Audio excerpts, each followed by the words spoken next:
Another session of the 61st Commission of the Status of Women was held at the United Nations headquarters in U.S. city of New York. The Ugandan delegation joined the rest of the delegates to discuss the issues of gender equality and the advancement of women. The Speaker of Parliament, Rebecca Kadaga, alongside with members of the Committee of Gender, Labour and Social Development, as well as MPs of the Pan-African Parliament, were in attendance.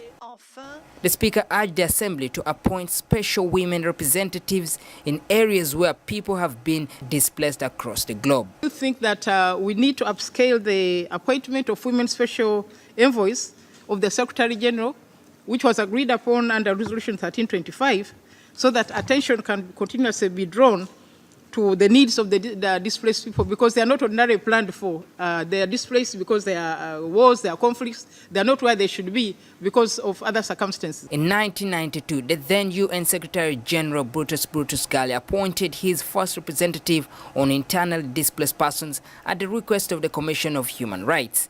In April 2004, the Commission called upon the Secretary General to create a new mechanism to build on the work of the prior representative and to bring a further focus on the human rights of internally displaced persons.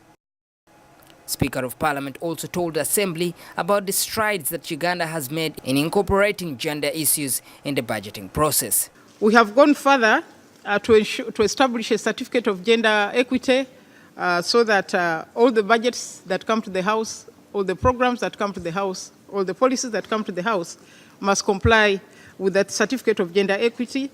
And we are really strict on enforcing it. That will make sure that the plans and the budgets are commensurate with our desire for equity in government. The Permanent Secretary in the Ministry of Gender, Labour and Social Development, Pas Vijirimana, says the government is taking the gender budgeting requirement very seriously.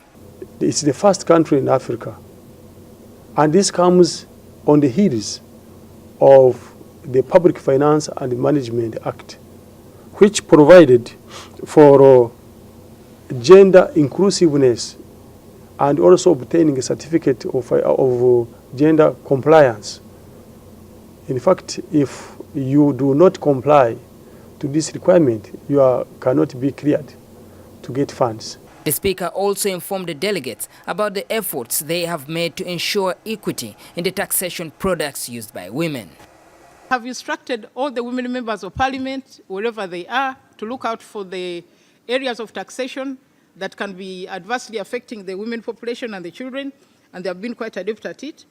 We continue to work on it, and they are scattered in all the committees strategically so that they keep an eye on what has been presented by the government.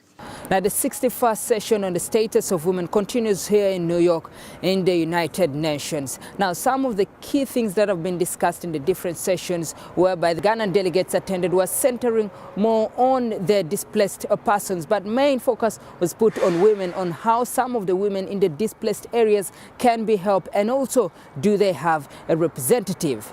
Maurice Ochol, NTV, here in the United Nations in New York.